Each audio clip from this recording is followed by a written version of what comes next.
Baker Mayfield and the Tampa Bay Buccaneers have really exceeded my expectations this season. I expected the Buccaneers to be one of the worst teams in the NFL this season and contending for Caleb Williams, but you know, Baker Mayfield and the Tampa organization had other plans, and honestly, it's looked pretty nice for them. They've actually looked like a pretty decent team this season. I did not expect them to win 9 games. Like I said, I thought they were going to be one of the worst teams in the league. But Baker Mayfield has actually been balling out as a Buccaneer. He looked like his Carolina days are way past him. He looks like a whole new quarterback than what he was in Carolina. So I thought with the Buccaneers having a home playoff game coming up, it would be a great idea to go ahead and talk about what they've done this season. And do I think they're going to go ahead and win this home playoff game versus Philly on Monday night? But before I get into it, make sure to drop a like and subscribe. It's very much appreciated. And comment who do you think is going to win this game on Monday, the Buccaneers or the Eagles, and let's get into it. Starting off, let's talk about what Baker Mayfield has done this year, because honestly, he's been the center point of it. He's been playing quarterback. So let's talk about what he's done this year and his stats and break all that stuff down. Baker Mayfield has had some pretty impressive stats this season. He's 9th in passing yard with 4,044,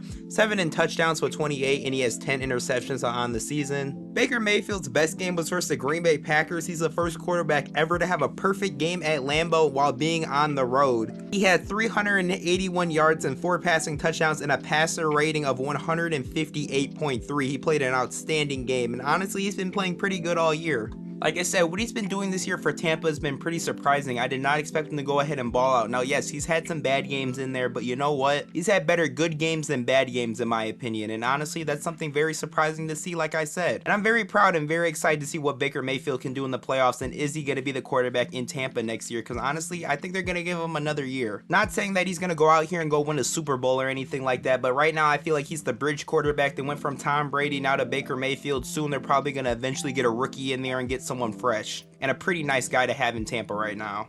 And there's another person on this Buccaneer offense who has been an all-around stud this year that I want to talk about, and that would be Rachaad White. He has truly balled out this year, and he's an all-around stud. I got him in the 7th round of my fantasy football league this year, and I was really excited, and he's really exceeded that. For rushing stats, he had 990 yards. He fell 10 yards short of 1,000 yards rushing, but that kind of sucks. But he also had 9 rushing touchdowns, but his receiving work as well, too, is another huge thing. He had 549 yards receiving and 3 receiving touchdowns. So all around, he had 1,500 scrimmage yards. He was a beast this year. At the beginning of the year, he didn't really do much, and then slowly he started getting into it, and he finally had his breakout game, and then he started balling out. So yeah, Rachaad White has been a huge surprise this year, and he's probably going to be the running back 1 in Tampa for a while. He's pretty good at his job. And also, I want to talk about these receivers with Chirs Godwin and Mike Evans. I feel like an idiot because I had Mike Evans and Chirs Godwin on my do not draft list for fantasy this year, and they just proved me wrong. They proved me wrong so much, I went ahead and traded for Mike Evans in the mid-season. That's how much they proved me wrong. But you know what?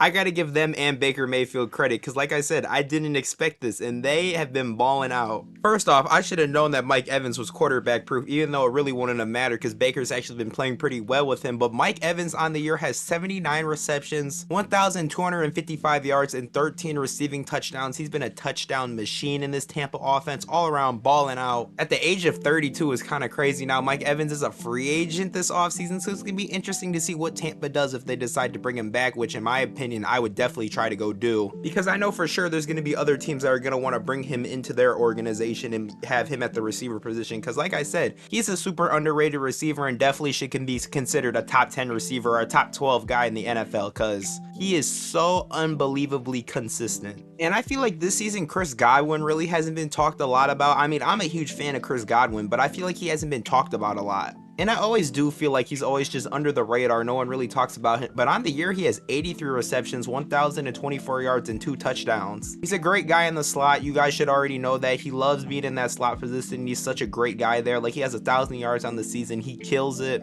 All around, a great and underrated wide receiver. Both the 2 wide receivers in Tampa are underrated, in my opinion. I feel like they really don't get appreciated as much as they should be getting appreciated. Because like I said, not a lot of people talk about them. I never hear talk about Mike Evans or Chirs Godwin, and if I do, it's very rare. But yeah, this Tampa offense has been pretty good this season. I expected it to be much worse, but honestly, it's underrated and looking like a top 15 unit, maybe even a top 10 unit in the NFL right now. But yeah, they've been playing some pretty good football. Now let's slide in and talk about the defensive side of the ball for Tampa real quick. Antoine Winfield Jr. has also been huge. I'm pretty certain that's how you pronounce his name. He's been huge. He made All-Pro. I definitely think he deserved All-Pro too. He's been balling out this year.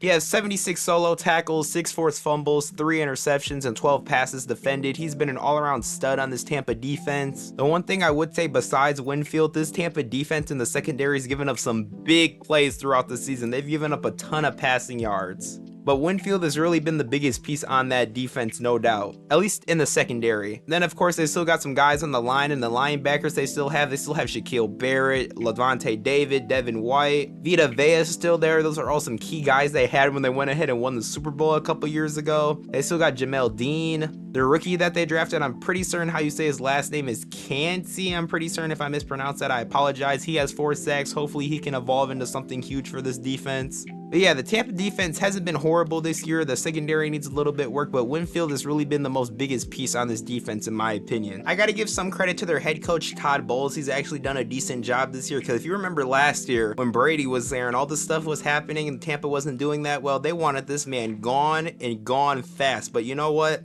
He lost Brady and got Baker Mayfield and pretty much had the same record, and I expected him to be way worse, so I gotta give him a little bit of credit in there. So let's talk about this playoff game that they have at home versus the Philadelphia Eagles, and do I think they have a chance? My answer is yes, but if you guys have seen my playoff predictions so far, I'm probably about to curse them and Philly's probably going to win by 20. But yes, in reality, I think Tampa does have a chance. Philly has not been good recently. Philly's secondary has been so bad all year, like I've been saying in multiple videos now. It's not been good. They give up the most passing yards in the league. Mike Evans and Chirs Godwin should definitely have some great games. I mean, if they're letting Darius Slayton cook them, I think Mike Evans can do some insane things to their defense, especially in a playoff game. I know they played earlier, but Tampa's offense really didn't figure it out by then, and the Eagles defense was a little bit better then, but I definitely still think that Tampa has a shot in this game. AJ Brown is out, so it looks like Devonta Smith is really going to be the only receiver that the Eagles can trust. Jalen Hurts has kind of been turning over the ball. He's looked like he's really had to play some hero ball out there, and it has not worked out for him. His stats definitely have dropped down from last year being an MVP candidate, so in my opinion, yeah, I think Tampa has a shot at winning this game. If they can try to run the ball effectively, because their run game has been pretty good, and the Eagles running defense has fallen off completely. If they can run the ball well, get some big passing plays in there with Mike Evans, use Chirs Godwin in the slot, they should be able to go ahead and match out the Eagles. Now, beating the Detroit Lions in Detroit, I don't know about all that now, but I definitely think they can make it out the first round this year, because Philly's just been so bad. But beating Detroit, that's a whole nother story. I'm not too sure about that one. Detroit might be on their way to the NFC Championship game. Yeah, I gotta applaud Tampa for what they've done this year. They've been very surprising. They've done some great things. Like I said, the future of Tampa is going to be interesting. I feel like Baker Mayfield can definitely play some good ball for them for a hot minute, but eventually they got to start thinking about who they want the rookie to be, because like I said, I think he's a bridge quarterback. Eventually they're going to have to go ahead and draft someone to be the QB of the future in Tampa. And also, some of those guys are getting a little bit older too, so they're kind of in a tough situation. They're going to need to have some good drafting and have some good free agent pickups if they want to continue this greatness. Well, yeah, guys, that's going to be the video. If you enjoyed it, please drop a like and subscribe. It's very much appreciated. Watch this video right here of me ranking all the NFL playoff teams worth the best chance to go ahead and win the Super Bowl, and watch this other video right here. I feel like there's some great work by me, and I'd really appreciate it if you went ahead and watched them, and I will see you guys in the next video.